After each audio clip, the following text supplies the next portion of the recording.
My brother has always been the most stubborn and sensitive one in the family. He always has to be in control, and if he doesn't get his way, he completely shuts off.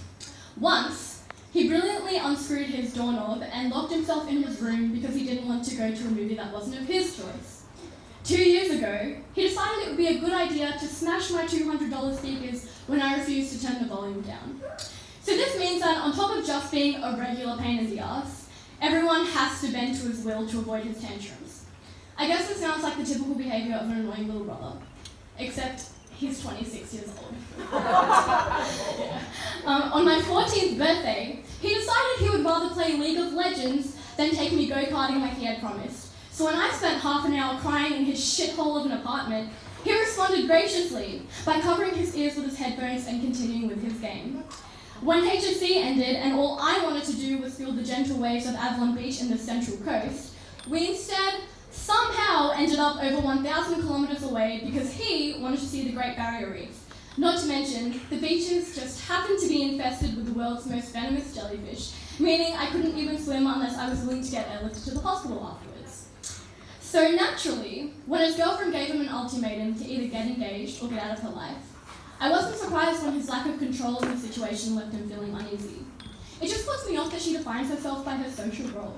She should be secure enough to be in a relationship without needing to get married. At the time, I thought this translated to only what I want matters, as usual. I later learned that what he actually meant was he was too afraid to bring her into our home. Growing up, he saw my father construct these cramped walls which suffocated my mother, heard her voice fade into a distant echo and disappear into the shadow of his will. He learned and began to resent my family's tradition of keeping their women quiet.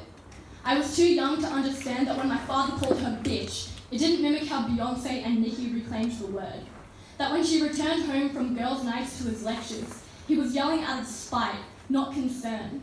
It never crossed my mind that the reason I never saw any of my brother's girlfriends was because women became invisible when they entered our house. That the reason he didn't come back here for 6 months wasn't because he didn't care, but because he was the only one who did. So when my brother finally did propose, I could no longer blame him for taking so long, for always needing to be in control after not being able to control my mother's lack of control. I can't blame him for not wanting his girlfriend to be strapped beneath the heavy weight of my family's name, for wanting her to carry traditions louder than silence. Yesterday, my best friend texted me drunk and crying at 2 a.m. because his father had just raised a hand against his mother. Last week, my little sister mistook her boyfriend's chains for a locket.